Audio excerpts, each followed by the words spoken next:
കളുടെ പിന്നാമ്പുറം തേടി ഈടിപ്പോയപ്പോൾ ഗൾഫ് രാജ്യങ്ങളിലുള്ള സാധാരണക്കാരിലേക്കാണ് എത്തിച്ചേർന്നത്.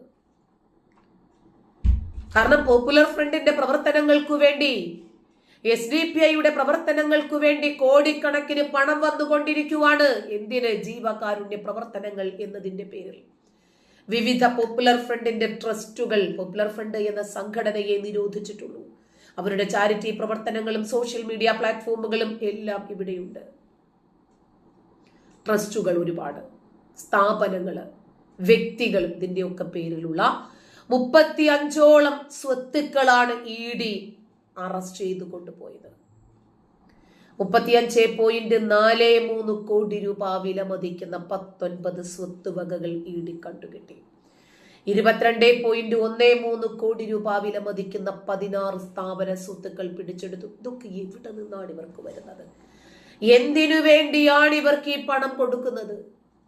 സഹായം നൽകുക, ജീവകാരുണ്യ പ്രവർത്തനങ്ങൾ എന്ന വ്യാജേന ഇവർ ഈ രാജ്യത്തെ തകർക്കുന്നതിനു വേണ്ടിയുള്ള ഫണ്ടുകൾ സ്വരൂപിച്ചുകൊണ്ടേയിരുന്നു. മാധ്യമങ്ങളെ വിലക്കെടുക്കുന്നതിനു വേണ്ടി, ഇവർക്കെതിരെ ശബ്ദിക്കുന്ന എല്ലാവരെയും കൊന്നു തള്ളുന്നതിനു വേണ്ടി ഇവർ പണം സ്വരൂപിച്ചുകൊണ്ടേയിരുന്നു. അതിന് നല്ല രൂപത്തിൽ പണം വേണമല്ലോ, ചെറിയ പണം പോരല്ലോ. ഹജ്ജ് തീർത്ഥാടനം എന്ന പേരില് ഇന്ത്യക്കാരെ ഇവർ വലിയ രൂപത്തിൽ വലയിൽ വീഴ്ത്താറുണ്ട്. ഈ സംഘടനകൾ അതിന്റെ പേരിൽ വലിയ ഫണ്ടുകളും സ്വരൂപിക്കും. അതിൽ വലിയ ഒരു ഭാഗം ഹവാല, സ്വർണ്ണക്കടത്ത്, മലദ്വാർ ഗോൾഡ്, ഉമ്മറം ഗോൾഡ് എന്നിവയിലൂടെയാണ് ഇവരുടെ കരങ്ങളിലേക്ക് എത്തിക്കുന്നത്. തന്നെയുമല്ല, നിയമസഹായം, കമ്മ്യൂണിറ്റി പിന്തുണ, സാമുദായിക സഹവർത്തിത്വം, അവരെ സഹായിക്കുക, അങ്ങനെ പല രൂപത്തിലും ഇവർ പണം കൊടുക്കുകയും വാങ്ങുകയും അത് വിതരണം ചെയ്യുകയും ഒക്കെ ചെയ്തുകൊണ്ടിരുന്നു. അതുകൊണ്ടാണ് പോപ്പുലർ ഫ്രണ്ടിന്റെ സാമ്പത്തിക നാഡിയാണ് ആദ്യം അറുക്കേണ്ടത് എന്ന് നരേന്ദ്രമോദി തിരിച്ചറിഞ്ഞത്. എന്നാൽ EDയുടെ വാദങ്ങളെല്ലാം ശരിയാണ് എന്ന് സ്ഥാപിക്കുന്ന അനേകം തെളിവുകൾ ലഭിച്ചുകൊണ്ടേയിരുന്നു EDക്കും NIAക്കും ഒക്കെ. വഖഫ് സ്വത്തുക്കളാണ് അതിലേറ്റവും പ്രധാനപ്പെട്ടത്. ഇവർ വഖഫ് എന്ന പേരിൽ ആരാന്റെ സമ്പത്ത് പിടിച്ചെടുത്ത അള്ളാഹുവിന് ദാനം നൽകുകയായിരുന്നു. സത്യസരണി മുതൽ ഒബേലിക്സ് വരെ ഇവർ ഈ രൂപത്തിലാണ് പടുത്തുയർത്തിയത്. നിരോധിക്കപ്പെട്ട പോപ്പുലർ ഫ്രണ്ട് എന്ന സംഘടന 13,000-ലധികം സജീവ അംഗങ്ങൾ ഉണ്ടായിരുന്നു എന്ന് ED പറഞ്ഞു. അത് പ്രത്യക്ഷത്തിൽ മാത്രം, പരോക്ഷമായി ലക്ഷക്കണക്കിന് ആളുകൾ ഉണ്ടായിരുന്നു. കാരണം ഈ സംഘടന നിരോധിക്കുന്നതിന് ഏതാനും ദിവസങ്ങൾക്ക് മുമ്പാണ് കോഴിക്കോട് ഒരു ജനമഹാസമ്മേളനം നടന്നത്. അതിനകത്ത് സംഗമിച്ചത് 4 മുതൽ 5 വരെ ലക്ഷം ആളുകളായിരുന്നു. ഇപ്പോൾ ചുരുങ്ങിയിട്ടുണ്ടോ വളർന്നിട്ടുണ്ടോ എന്ന് കണ്ടു തന്നെ അറിയണം. 2022 സെപ്റ്റംബറിലാണ് പോപ്പുലർ ഫ്രണ്ട് എന്ന സംഘടനയെ ഈ രാജ്യം നിരോധിക്കുന്നത്. അതിനുശേഷമുള്ള കൂട്ടമായ അറസ്റ്റിൽ, ഇവരുടെ ഹർത്താലുകളിൽ, NIA റെയ്ഡുകളിലൊക്കെ ഒരുപാട് ആളുകൾ വീണ്ടും വലയിലായി. SDPIയുടെ റൂട്ട് മാറ്റാൻ ശ്രമിച്ചുകൊണ്ടേയിരുന്നു അവർ. പക്ഷെ ആ റൂട്ടിലെല്ലാം വല വിരിച്ചുകൊണ്ടേയിരുന്നു Doval team. Singapore, Saudi Arabia, Oman, Qatar, UAE തുടങ്ങിയ രാജ്യങ്ങളിലൊക്കെയായിരുന്നു ഇവർ പ്രവർത്തിച്ചിരുന്നത്. കാരണം അവിടെയൊക്കെ ആയിരുന്നു ഇവരുടെ തീവ്രവാദങ്ങൾക്ക് ഏറ്റവും എളുപ്പം. ഇപ്പോ മുസ്ലിം പ്രവാസികൾക്ക് വേണ്ടി PFI ജില്ലാ എക്സിക്യൂട്ടീവ് കമ്മിറ്റികൾ വരെ ഉണ്ടായിരുന്നു. കോടിക്കണക്കിന് രൂപയുടെ ഫണ്ട് ശേഖരണമാണ് ഇതുവഴി ഇവർ ലക്ഷ്യം വെച്ചത്. വിദേശത്ത് നിന്ന് സമാഹരിച്ച തുക ഹവാല ഇടപാടിലൂടെ ഇവർ ഇന്ത്യയിൽ എത്തിക്കുന്നു. ഈ രീതിയിൽ എത്തുന്ന പണത്തിന്റെ അടിത്തറ കണ്ടെത്താൻ സാധിക്കില്ല. പണം രാജ്യത്തെത്തുന്നതോടുകൂടി സംഘടനാ ഭാരവാഹികളിലേക്കാണ് ഈ തുക എത്തുന്നത്. പിന്നീട് നിയമവിരുദ്ധ പ്രവർത്തനങ്ങൾക്ക് വേണ്ടി പണം ഇവരുപയോഗിക്കുന്നു എന്ന് ED ആണ് കണ്ടെത്തി കോടതിയെ അറിയിച്ചത്. PFIയുടെ ഉടമസ്ഥതയിലുള്ള 56.56 കോടി രൂപ വിലമതിക്കുന്ന സ്വത്തുക്കൾ കഴിഞ്ഞ ഒരു വർഷം മാത്രം ED കണ്ടുകെട്ടിയിട്ടുണ്ട്.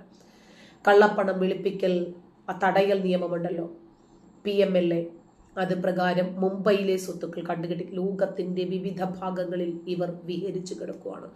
നമ്മൾ കാണുന്ന PFIയോ SDPIയോ NDFോ ഇതു മാത്രമല്ല ഇവരുടെ സംഘടനകൾ. ഒരുപക്ഷെ കേരളത്തിലാണ് ഇവർ ഈ പേരിൽ അറിയപ്പെടുന്നത്. പലസ്തീനിൽ ഇവർ ഹമാസ് എന്ന പേരിലാണ് അറിയപ്പെടുന്നത്. സിറിയയിൽ ഇവർ ഐസിസ് എന്നാണ് അറിയപ്പെടുന്നത്. ലെബനനിൽ ഇവർ ഹിസ്ബുല്ല എന്നാണ് അറിയപ്പെടുന്നത്. യമനിൽ ഇവർ ഹൂതികൾ എന്നാണ് അറിയപ്പെടുന്നത്. അങ്ങനെ പാകിസ്ഥാനിൽ ലഷ്കർ ഇ തൊയ്ബ എന്ന് അറിയപ്പെടുന്നത്. ഇങ്ങനെ വിവിധ പേരുകളിലാണ് ഇവരുടെ പ്രവർത്തന രീതികളെല്ലാം.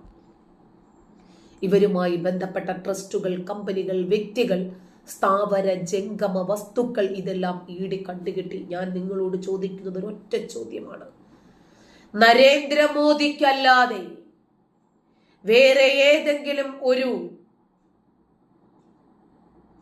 രാജ്യത്തിന്റെ ഭരണാധികാരിക്ക്, ഇന്ത്യയുടെ ഭരണാധികാരിക്ക് ഇവരെ നിരോധിക്കാൻ സാധിക്കുമായിരുന്നോ?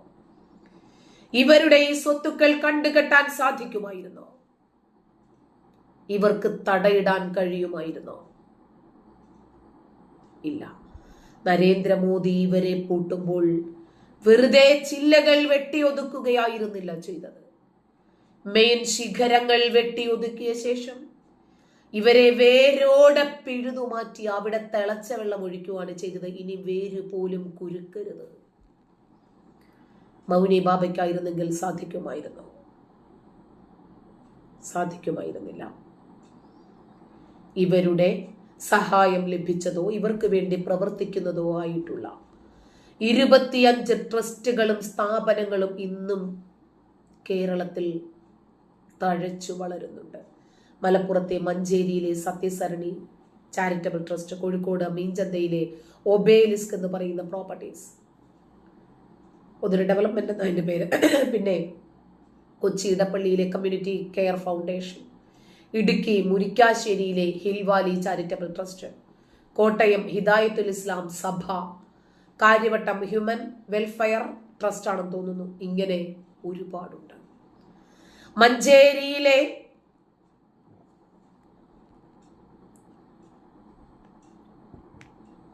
മഞ്ചേരിയിലെ സത്യസരണി വിദ്യാഭ്യാസ സ്ഥാപനമാണ് എന്ന പേരിലായിരുന്നു ഇവർ ആദ്യം പ്രവർത്തിപ്പിച്ചത്. അതൊരു മതപരിവർത്തന കേന്ദ്രമാണെന്ന് ഈടി കണ്ടെത്തി. കേരളം, തമിഴ്നാട്, കർണാടക, രാജസ്ഥാൻ, ബംഗാൾ, മണിപ്പൂർ ഇതൊക്കെ അടക്കം 12 സംസ്ഥാനങ്ങളിലെ 29 ബാങ്ക് അക്കൗണ്ടുകളിലാണ് ഇവർ പണം സൂക്ഷിച്ചിരുന്നത്.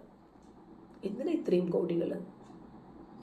ഹവാലയിലൂടെ, സംഭാവനയിലൂടെ, ചാരിറ്റിയിലൂടെ, ജീവകാരുണ്യ പ്രവർത്തനത്തിനൊക്കെ എന്ന് പറഞ്ഞ് പിരിച്ചെടുത്ത പണം ഇവർ രാജ്യവിരുദ്ധ പ്രവർത്തനങ്ങൾക്കായിരുന്നു ഉപയോഗിച്ചിരുന്നത്.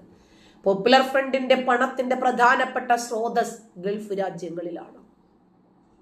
ഒന്നിനെ നിരോധിക്കുമ്പോൾ 4 വേറൊരു രൂപത്തിൽ ഇവർ ഉയർന്നു വരും. ഇതാണ് ഇവരുടെ ആട്ടാവു നയം.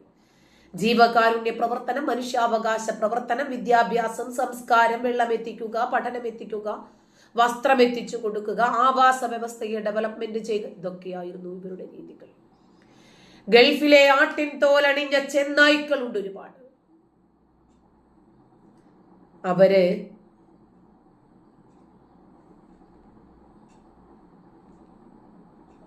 അവരുടെയും പ്രധാനപ്പെട്ട പണി പോപ്പുലർ ഫ്രണ്ടിന് ഫണ്ട് കൊടുക്കുക എന്നതായിരുന്നു. 2022 പോപ്പുലർ ഫ്രണ്ട് നിരോധിക്കുമ്പോൾ ഒമാൻ മുതൽ തുർക്കി വരെ അതിശക്തമായിട്ടുള്ള വേരുകൾ പോപ്പുലർ ഫ്രണ്ടിനുണ്ടായിരുന്നു എന്നാണ് ഈടി കണ്ടെത്തിയത്.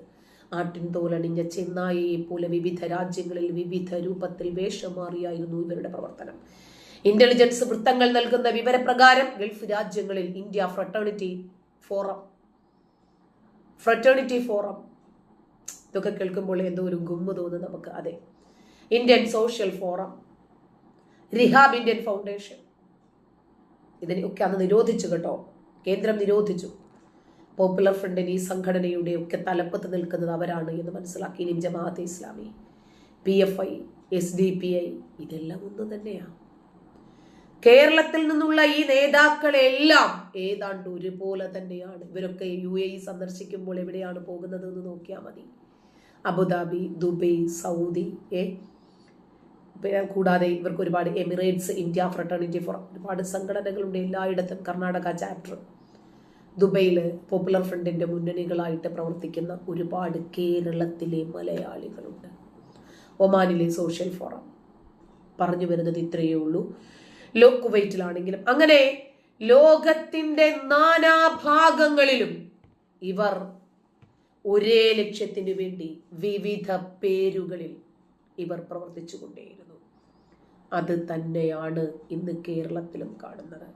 ഇറാൻ ഇസ്രായേൽ യുദ്ധം കൊഴുക്കുന്ന സമയത്ത് ഇവിടെ ഇരുന്നിട്ട് ഇറാന് ജയ് വിളിക്കുകയും ഇസ്രായേലിനെ ഇല്ലാതാക്കണം എന്ന് മുറവിളി കൂട്ടുകയും ചെയ്യുന്നവരുടെ രാഷ്ട്രീയം നിങ്ങൾ കണ്ടാൽ മതി. അവരുടെ മത ആശയം എന്താണ് എന്ന് കണ്ടാൽ മതി, നമുക്ക് മനസ്സിലാകും.